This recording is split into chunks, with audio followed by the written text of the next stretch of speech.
أبدأ بسم الله والرحمن وبالرحيم دائم الإحسان فالحمد لله القديم الأول الآخر الباقي بلا تحول ثم الصلاة والسلام سرمدا على النبي خير من قد وحدا وآله وصحبه ومن تبع سبيل دين الحق غير مبتدع.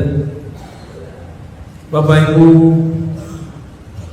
jamaah yang diberkahi Allah, guru-guru kami, mursyid-mursyid kami yang tidak mungkin kami sebutkan satu persatu, semoga dalam berkah Allah Subhanahu wa taala. Amin ya rabbal alamin. Para khalifah, para salikin, muridin, para jamaah pencari kebenaran, pecinta Allah, pecinta Rasulullah.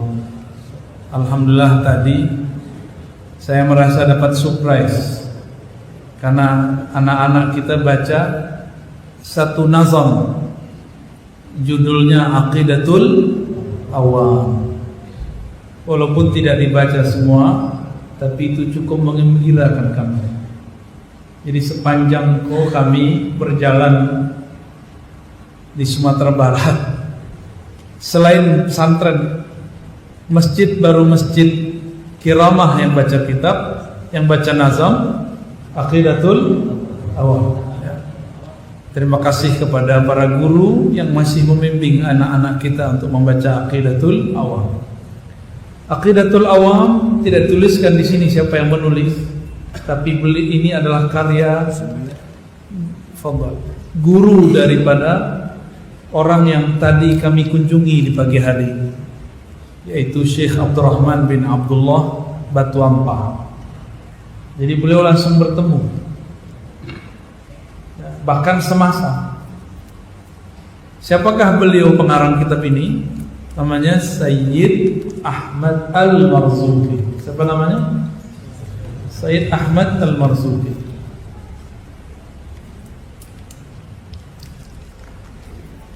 Beliau mendoakan siapa saja yang membaca kitab ini, mempelajarinya, agar berkahi oleh Allah Subhanahu wa ta'ala, ya. Bapak Ibu bukan Allah, pembukaannya abda'u itu pakai nazam namanya. Nazam, di belakangnya ada qafiyah. Ini ilmunya namanya ilmu arud. Ilmu arud itu ilmu cara buat syair dalam bahasa Arab, bersajak-sajak di belakang. Coba perhatikan tadi. Abda'u bismillahi warrahmani falhamdu wabirrahimi daimil ihsani. Ni itu namanya sajak. Maka sajak yang ada dalam negeri Melayu, negeri Minangkabau, itu berasal dari sajak dalam bahasa Arab. Karena sajak itu bahasa Arab, sajak, ya. Belakangnya apa tadi? Nun, ni. Abda'u bismillahi warrahmani. Aku mulai kitab ini dengan menyebut nama Allah. War-Rahmani. Apakah ini merubah Quran? Tidak, kan dia bukan lagi membaca Al-Quran, dia lagi buat syair. Kalau di Quran Bismillahirrahmani, beliau lagi buat syair. Abda'u bismillahi war-Rahmani. Dalam ilmu arud itu ada wazan-wazan, ada timbangan-timbangan, irama-irama. Supaya iramanya sama, maka kadang perlu ditambahkan waw, perlu ditambahkan fa, summa. Nah, ini ditambahkan apa antara Allah dan Rahman? Wa. Aku mulai kitab ini dengan menyebut nama Allah. Dialah Rahman. Wa birrahim, dialah yang Rahim. Daimil ihsani, yang dawam, yang senantiasa berkekalan ihsannya. Apa arti ihsan? Kebaikan-kebaikan. Apa beda Rahman dengan Rahim? Apa beda Rahman dengan Rahim? Rahman itu kasih sayang Allah ke semua makhluk, bukan hanya manusia, tapi semua makhluk. Semut, kondia, babi, ya. Boleh. Bahkan air semuanya adalah rahmatullah. Dalam hadis Imam Muslim, Nabi Muhammad SAW bersabda, Inna lillahi mi'atu rahmatin. Allah mempunyai 100 rahmat. Satu Allah teteskan untuk dunia dari awal penciptaan sampai kiamat. Jadi dengan apa orang kafir dapat kesejahteraan saat ini? Karena ada satu rahmat. Rahmat itu dibagi-bagi. Mungkin kita sudah dapat yang 0,00000 sekian.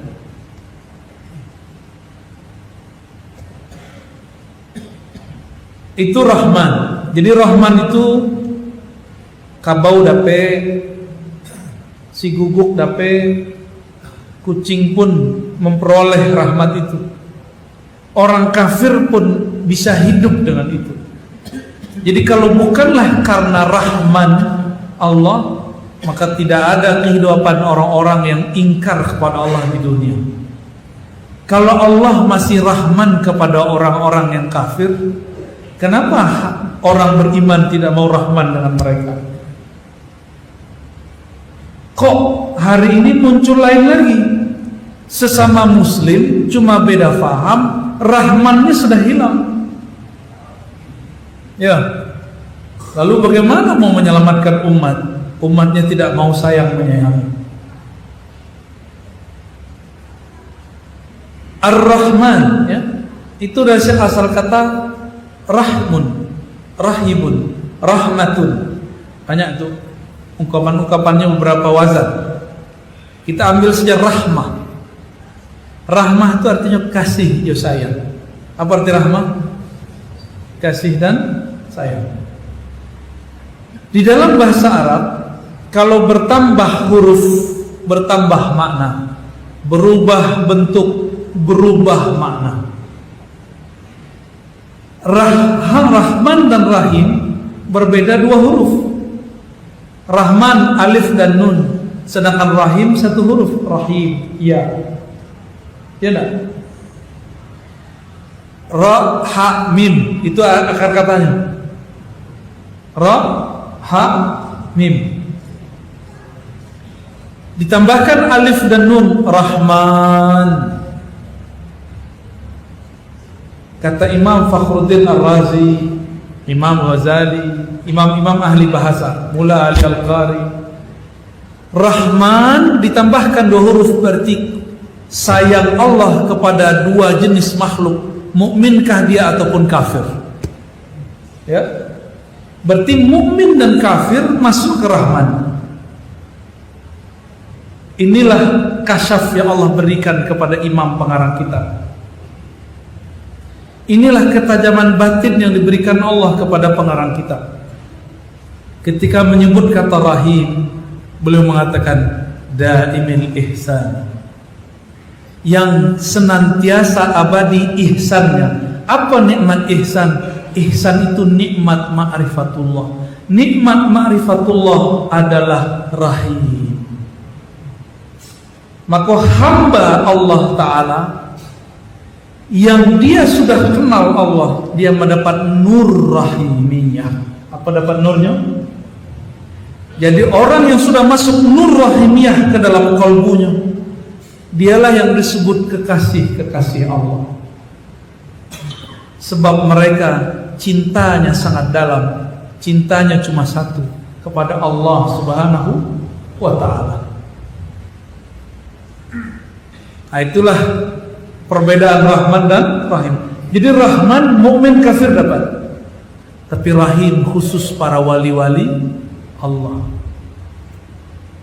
Berarti seorang wali Allah masuk ke dalam Rahman, masuk ke dalam Rahim, cahaya itu.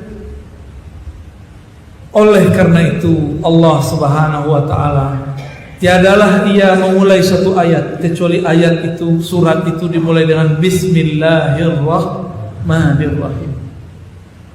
Sebanyak itu asma, nama dan sifat Allah, tapi Allah memulai semua suratnya kecuali satu surat Al-Bara'ah atau At-Taubah dengan lafaz Bismillahirrahmanirrahim. dengan nama Allah yang Maha Pengasih, pengasih untuk semua makhluk, Rahim khusus untuk orang yang mengenalnya.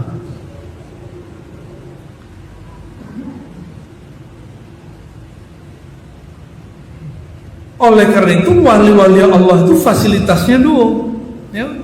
Satu fasilitas Rahman, satu lagi fasilitas Rahim. Tapi sayang, walaupun Allah sebanyak itu namanya, tapi dia memulai dengan Rahman Rahim. Hambanya yang baca Quran, bahkan menghafalkan Quran, kata Rahman dan Rahim tidak meresap ke dalam dadanya. Dia membaca Al-Quran, tapi Al-Quran tidak tembus ke dadanya. Disebut Bismillahirrahmanirrahim, tapi Rahman dan Rahim tidak tertancap di dalam jiwanya. Maka buktinya kini banyak orang menyalah-nyalahkan sesama kaji, bahkan sesama muslim, menganggap kawannya yang berbeda faham itu ahli bid'ah. Padahal konsekuensi menuduh seseorang ahli bid'ah itu sangat panjang. Karena ahli bid'ah itu pasti ahlun nar, pasti ahli neraka. Bahaya tak? Menuduh seseorang ahli bid'ah berarti mengatakan ente, kamu ini ahli neraka. Itu berbahaya. Pak, masih berani tak?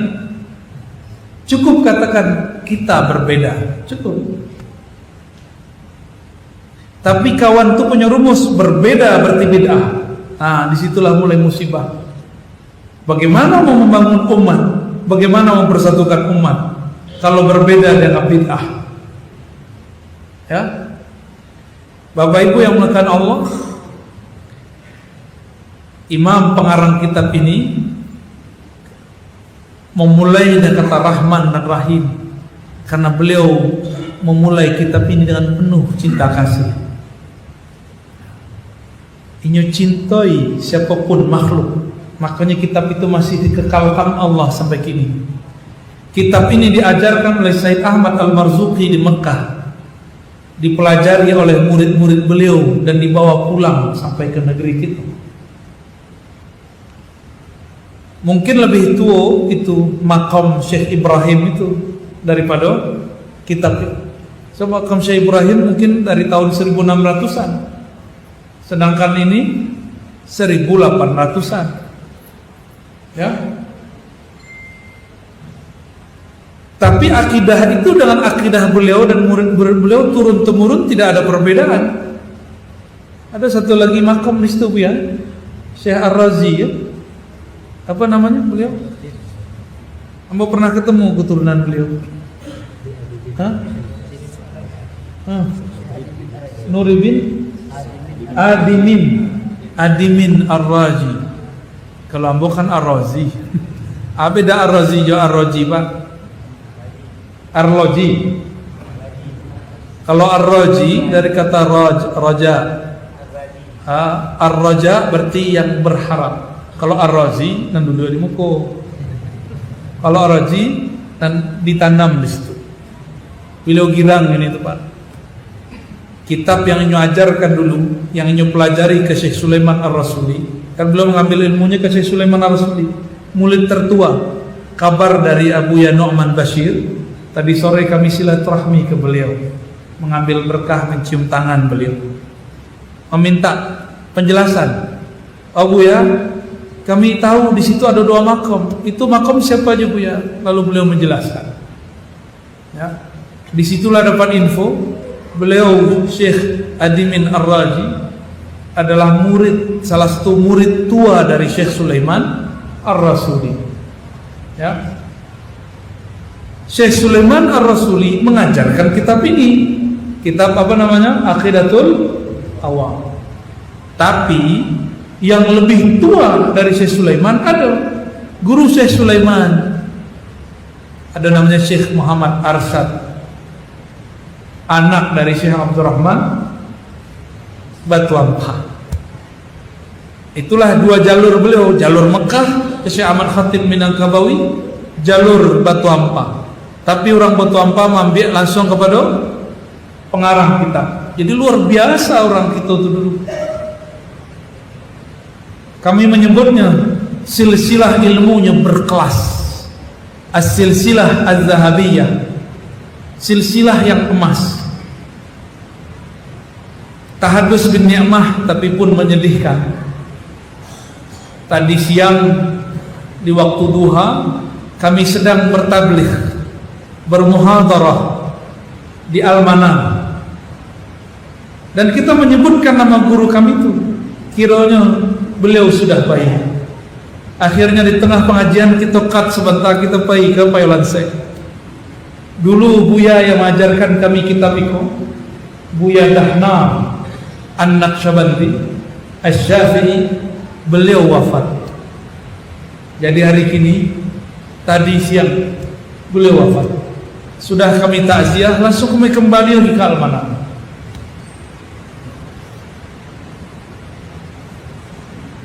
Jadi kitab ini kami ambil pun pakai sanad, Bapak Ibu. Jadi silsilah beraja kami dari guru. Dulu kami dendangkan, jadi beliau mengajarkan dulu nama-nama Allah didendangkan. Allah wujud, qidam, baqa, ya.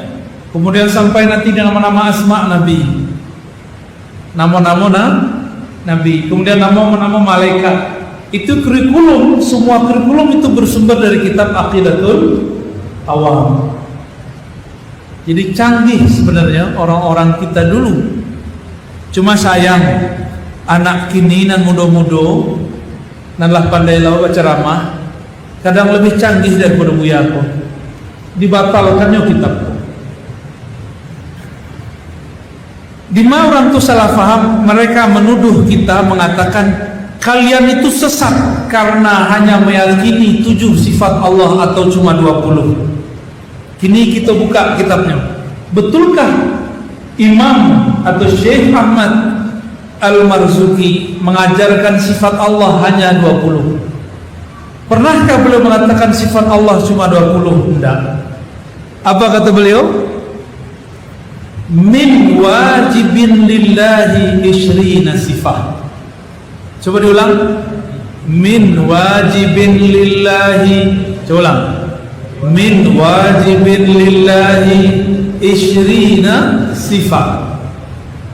Min wajibin, ada min di situ.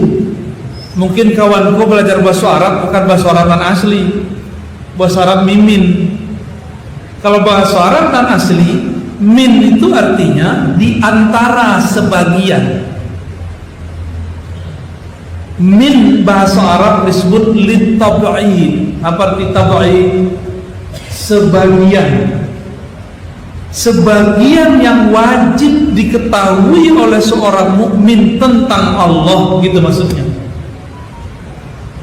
Ishrina sifat, 20 sifat. Berarti Allah punya sifat lebih dari 20.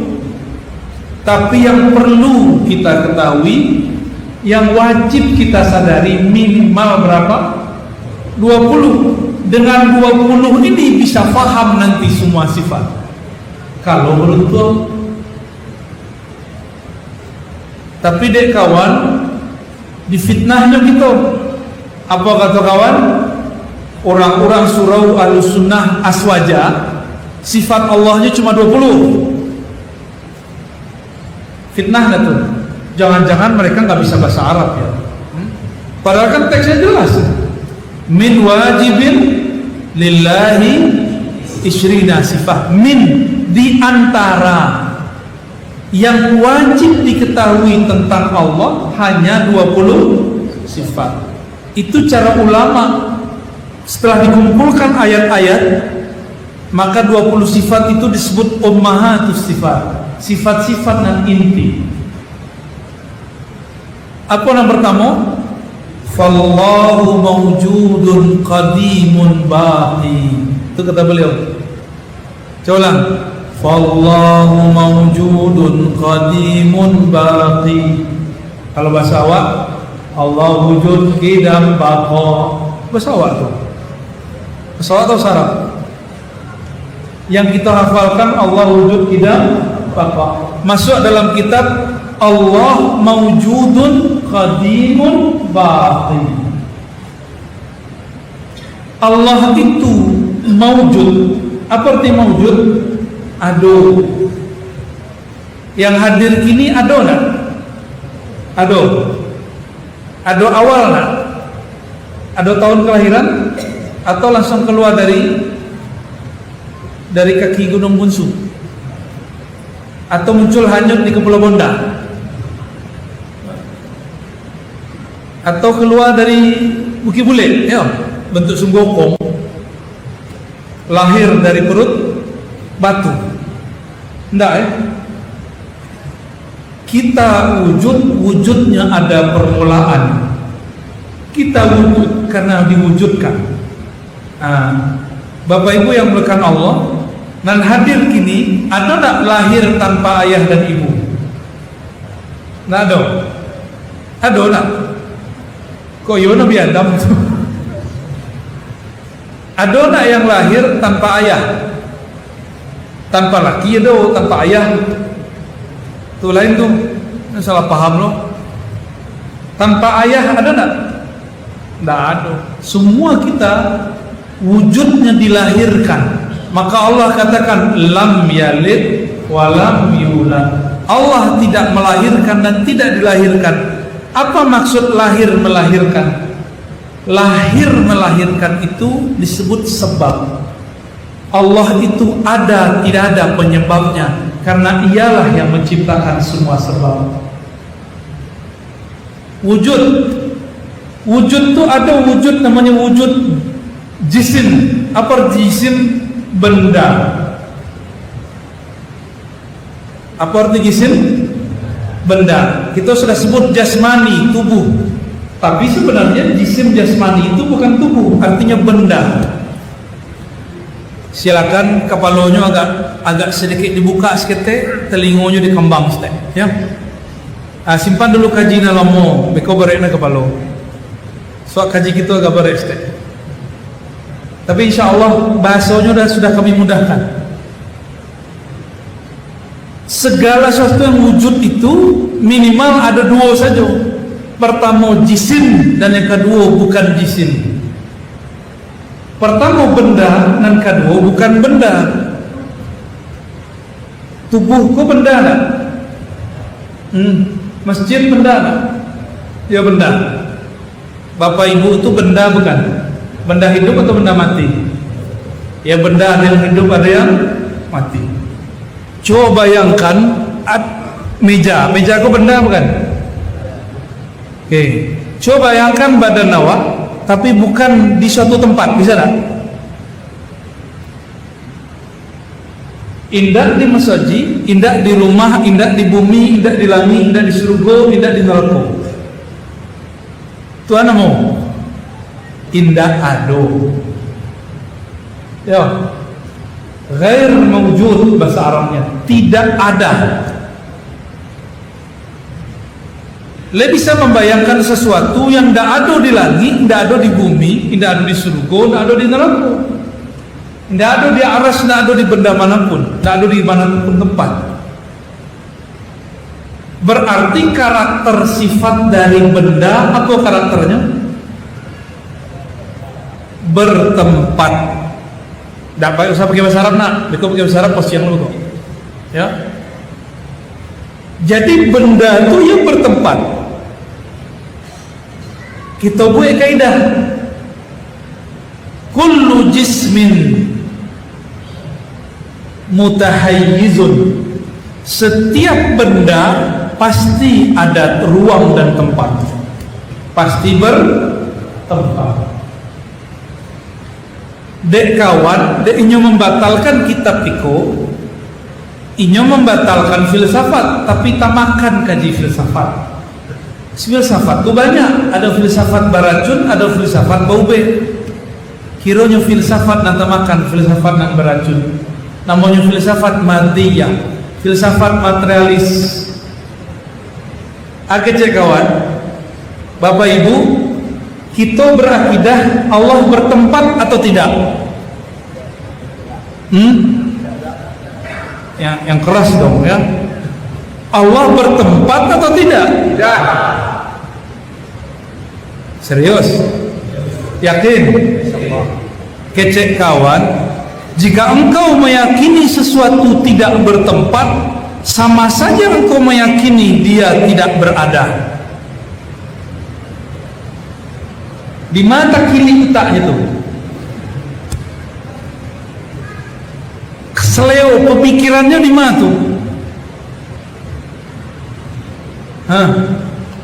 Kaidahnya apa? Setiap benda bertempat. Dek kawan digantinya.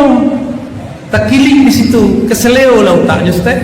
Kecenya setiap yang ada bertempat. Nah, di situ kekeliruan sebab mengharapkan filsafat tapi tidak tahu batas dan cakupannya. Lai paham nak? Maulah lihat kita ijo-ijo iko orang ngaji di pesantren madaliko, tapi banyaknya santri nak paham baru menyalehnya lo bakal ruah. Kau contoh siapa? Itu Hayati sudah lelah abang ya, ngikut dari subuh sampai kini tidak lalu-lalu. Dia sedang berzikir tuh Pak, jangan seuzon dulu. Bapak Ibu yang melakukan Allah adinda, nah mudah-mudahan wajib tahu. Dan tua-tua kami kanan saja. Kaidahnya apa tadi? Setiap benda, kita tambah, setiap wujud benda mesti bertempat. Dek kawan, kata wujudnya disebutkan, bendanya hilang. Akhirnya setiap wujud bertempat. Sehingga ketika Bapak, Ibu, Saudara mengatakan Allah tidak bertempat, akhirnya orang itu Anda ateis, Anda komunis, sebab meyakini Allah tidak ada. Ya takili. Di mana takiliknya? Kalau lain di lutut, takiliknya kita bawa kata kamu ya. Tapi kalau takilik di siku malah caranya. Di mana ke dipencet nak? Di mana ke dipencet nak? Dipencetnya pakai pengajian. Dibuka dulu pikirannya, dijalehin cie-cie. Bahwa wujud terbagi dua, ada wujud benda, jisim bahasa Arabnya, ada wujud yang menciptakan benda itu. Wujud benda harus bertempat, wujud yang menciptakan benda tidak bertempat, mustahil bertempat. Maka jika disebut di dalam Al-Quran summastawa 'alal 'arsy, lalu Allah istawa di atas aras. Istawa di situ bukan berarti menempati, cukup katakan istawa, selesai, tidak usah ditakwil. Apa sebab? Allah bukan benda. Kalau Allah bukan benda, tidak perlu penjelasan tambahan. Bisa tak membayangkan Allah? Tidak bisa, sebab Allah bukan benda. Ya, kecek kawan, Allah tu di langit, tidak istiqomah je dong. Kadangnya kecen Allah tu di aras, kadang-kadang keceknya Allah di langit. Padahal langit juga aras itu berlain. Langit itu 7 di atas bumi. Langit bumi digabung, itulah seluas kursi. Wasi'a kursiyyus samawati wal ard. Kursi itu bukan kursiku. Kursi itu pun le pernah ke langit pertama. Pernah ke langit pertama enggak? Pakai bahasa Minang enggak paham saya salah. Pernah ke langit pertama enggak? Enggak. Tahu enggak ujungnya? Kecek kawan, Allah itu di langit berdasarkan satu hadis. Hadisnya sahih, riwayat Imam Muslim. Makanan kita sehari-hari hadis itu. Orang itu dipotongnya hadis itu, tidak disebutkan kisah lengkapnya, padahal kisahnya sangat panjang. Nama seorang sahabat namanya Muawiyah ibn al-Hakam. Siapa namanya? Pasti benar. Muawiyah bin al-Hakam. Orang kayu di Madinah, punya perusahaan ternak. Nah, gitulah kalau keren-kerennya gini, punya perusahaan ternak. Ternak apa? Ternak domba dan kambing. Untuk mengurusi dombanya adalah beberapa petugas. Salah satu petugasnya seorang budak perempuan, dalam bahasa Arab disebut jariyah. Apa bahasa Arabnya? Jariyah. Si jariyah itu, kata Imam Ibn Hajar, Imam ahli hadis, bukan ambo yang berkalam, orangnya agak kurang seketek kecerdasannya, naqisul aqli, kira-kira gitu, atau naqisul ra'yi kalau diibaratkan, kurang cerdas. Akhirnya Muawiyah bin al-Hakam tidak sabaran. Orang itu tidak bisa memahami perintah dari tuannya. Inya kemudian kesal, dibawalah kepada Rasulullah. Wahai Rasulullah, ini budakku lemah, muak je budak. In ra'aitaha mu'minan a'tiqaha. Jika engkau memandangnya, menilainya beriman, aku pasti memerdekakannya. Itu redaksinya. Asbabul wurud, apa namanya? Sebab turunnya hadis, datangnya hadis. Tapi setelah kalam itu muncul, ada 3 riwayat yang tidak hanya di Sahih Muslim. Riwayat pertama cuma itu yang dipakai dek kawan. Kedua, ketiga hadis juga tapi nyo tidak pakai. Sebab tidak sesuai dengan hadisnya. Apa kalam dari Nabi di riwayat itu? Aina Allah. Apa artinya? Di mana? Bah kira-kira di mana Allah? Hah? Bah kira-kira di mana Allah? Jadi lagu ya, sedang loading. Sementara pecah apa boleh? Tidak kepecah bagaimana? Kami jamin. Justru otak kita sudah tidur selama itu, ini kita bangun balik, jago, ya. Di riwayat itu Nabi bertanya, Aina Allah, di manakah Allah? Di riwayat itu dijawab oleh budak perempuan, Fis sama, di langit. Siapakah aku? Dijawab oleh budak, engkau Rasulullah. Apa kata Nabi? A'tiqha, bebaskan dia. Itu satu riwayat. Hadis bukan? Hadis riwayat Imam Muslim. Di hadis Imam Malik, Imam Ahmad, Imam Baihaqi, imam-imam yang lain ada redaksi lain. Nabi bertanya, Man Rabbuk, siapakah Tuhan engkau? Dijawab sama perempuan itu, Allah. Siapa jawabannya? Man ana? Qalat Rasulullah. Siapakah aku? Dijawab sama budak perempuan, engkau Rasulullah. Lalu Nabi mengatakan, bebaskan. Baru 2. Tempat lain. Di riwayat ketiga beritanya lain.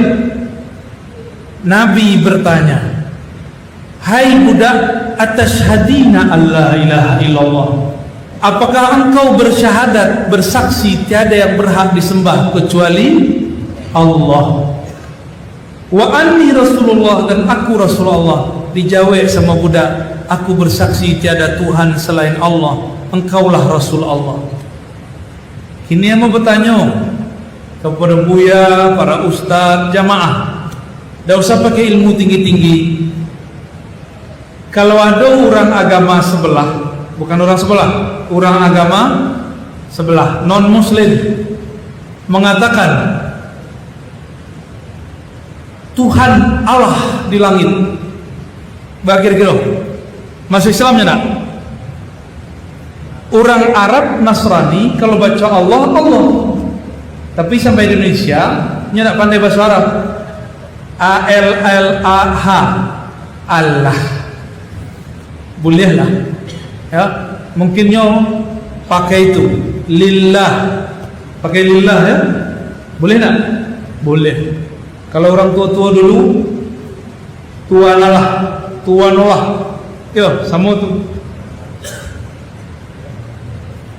Ambo bertanya, kalau ada orang Hindu, orang Buddha, orang ateis, orang Nasrani mengatakan Tuhan di langit, Allah di langit, sah naknya masuk Islam?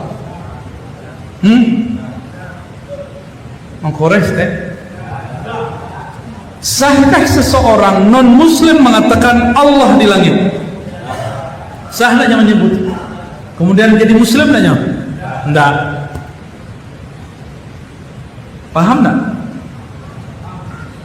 Berarti dari 3 hadis itu, mana yang paling tepat kalau orang masuk Islam? Ngeceknya pakai apa? Nomor 3. Lah pintar kok. Selesai pak ngaji lain. Nangka 3 betul. Apa kata Nabi? Apakah engkau bersaksi tiada yang berhak disembah kecuali Allah? Kalau ada orang mu'alaf, apa yang dibaca? Allah dilangi, Allah dilangi, ya tak? Atau asyhadu alla ilaha illallah. Ya.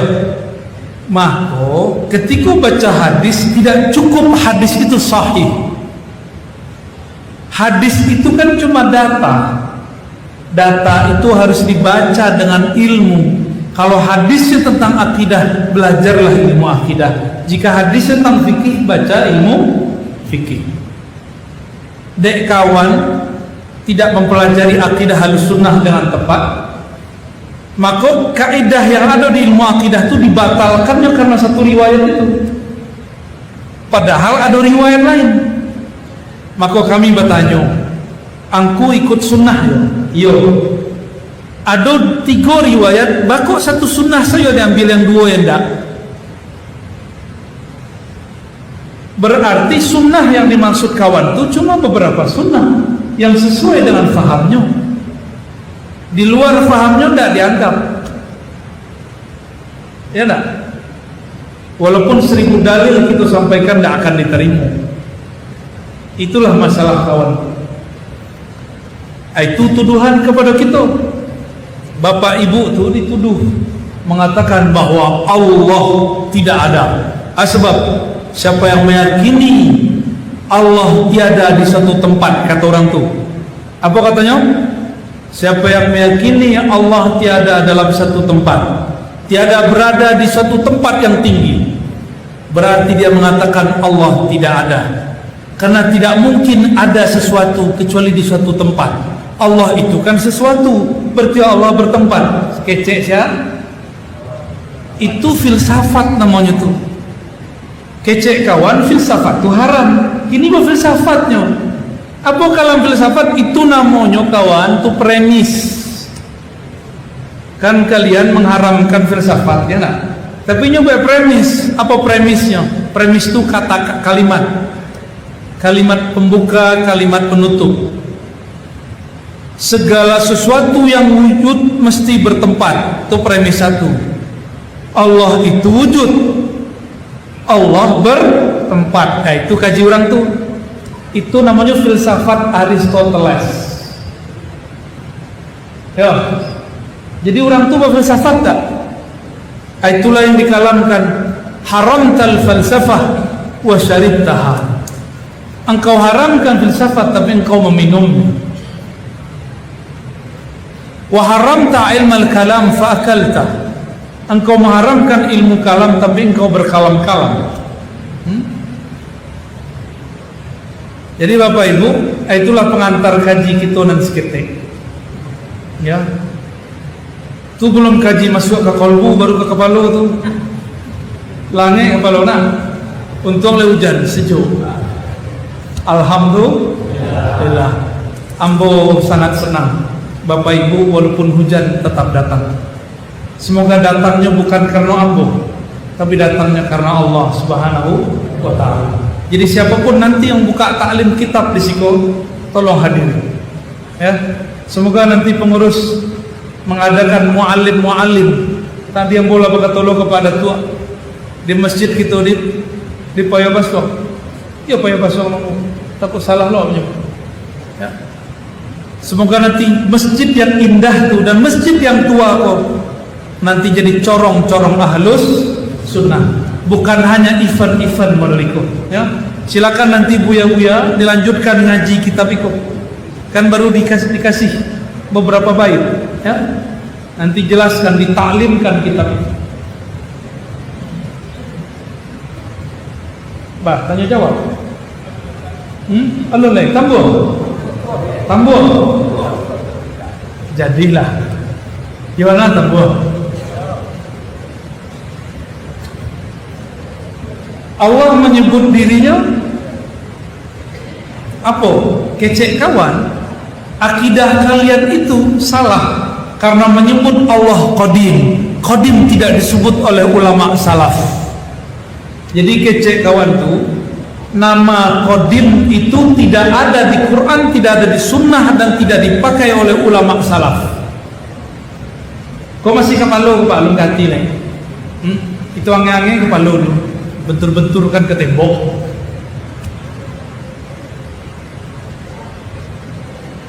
Coba lihat di Quran, kata kawan, kal urjunil qadim, surah Yasin. Qadim itu bukan sifat Allah. Tiada di Quran, tiada di Sunnah sifat dan nama Allah Qadim. Kece orang sebelah. Kiranya kawan tu ngaku baca kitab hadis tapi tidak sampai kepada Sunan Abu Dawud. Jadi kalau belajar hadis itu Bapak Ibu, ada namanya Sahih Bukhari, Sahih Muslim, Sunan Abu Dawud. Orang tu sepengajian saja, gurunya cie namanya Imam Ahmad. Kemudian mereka berguru ke ribuan ulama. Imam Abu Dawud mengajarkan satu doa yang diajarkan Rasulullah SAW. Ketika masuk masjid ada satu doa. Besok Bapak Ibu kalau masuk masjid apa yang dibaca? Allahumma inni atau bismikallahumma ayawamud. Yo. Allah na'udzubika minal jubni wal salah tuh. Ada baca masuk masjid. Allahumma ftahli abwaaba rahmatik. Itu baru satu hadis. Ada hadis lain. Dalam sebuah hadis Nabi berdoa ketika masuk masjid, a'udzu biwajhillahil karim wa bisultanihil qadim minasyaitonir rajim. Saya bisa mengulang? Saya bisa mengulang lagi Pak? Saya bisa mengulang? Ambos orang bisa mengulang tu lagi kepada boleh. Batal hadiah. Coba ikuti. A'udzu biwajhillahil karim. Aku berlindung dengan wajah Allah yang sangat pemurah. Wa bisultanihil qadim. Dan dengan kekuasaannya yang qadim. Ada enggak berarti kata qadim di sunnah? Ada, sifat Allah itu. Minasyaitonir rajim, dari setan yang dirajam. Setan yang apa arti rajam? Dilempar. Setan itu dilempar. Tapi rajim ada arti lain dari rajim, yang merajam, yang melempar. Was-was itu dilempar oleh setan, masuk ke dalam pikiran, masuk ke dalam kolbu. Kenapa setan melempar? Karena setan tidak diizinkan Allah masuk ke dalam kolbu, maka ini memanah dan melempar. Tapi apabila yang punya kolbu menggunakan benteng dari yang membolak-balik kolbu, maka rajam itu ketika dilempar, lemparannya patah. Apa kata Allah dalam hadis qudsi, hadisnya hasan? La ilaha illallah hisbi Siapa yang membaca la ilaha illallah, la ilaha illallah itu bentengku. Siapa yang masuk ke dalam bentengku, berarti dia aman dari siksa, aman dari gangguan-gangguan makhluk. Bako banyak was-was dalam sembahyang, dek kurang zikir la ilaha illallah. Bako kurang yakin je doa, karena kurang zikir la ilaha illallah. Bako pikiran kita tidak bisa fokus dalam zikir, sebab kita lebih banyak berfikir daripada berzikir. Sederhana. Kalau zikir cie la ilaha illallah, kalau fikir banyak tak? Kalau kita berfikir banyak yang bisa terpikirkan, tapi kalau zikir cuma satu yang bisa disebut, yaitu Allah. Dan Allah menyebut syaitan itu dengan sifat rajim, yang merajam. Biasa yang diterjemahkan dalam buku-buku, kitab-kitab, yang dirajam, yang dilaknat. Tapi secara harfiah rajim itu artinya dua, yang dan yang yang melempar dan yang dilempar. Ketika kita lupa mengingat Allah, maka syaitan melempar kita dalam qalbi. Tapi kalau kita berzikir sebut nama Allah, maka syaitan itu terlempar, barunya rajim. Jadi syaitan itu bila status pangkatnya jadi rajim, terlempar. Kalau a'uzunya apa? A'uzu bil, apa arti a'uzu? Aku. Siapakah aku? Akulah yang ada kini tu. Zahirku, batinku, lahirku, batinku, sirku, semuanya tu. A'uzu artinya aku pulangkan kepada Allah.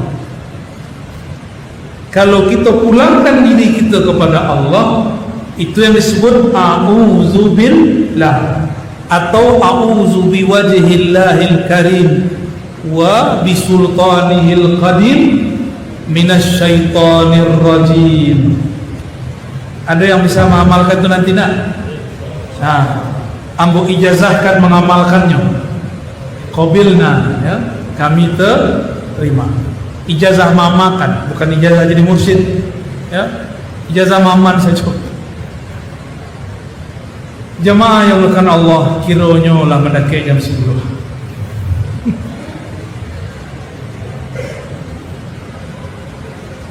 Besok pagi kita masih ada lo jalan, ya. Ada pertanyaan enggak? Bacalah. Pakai mic. Silakan.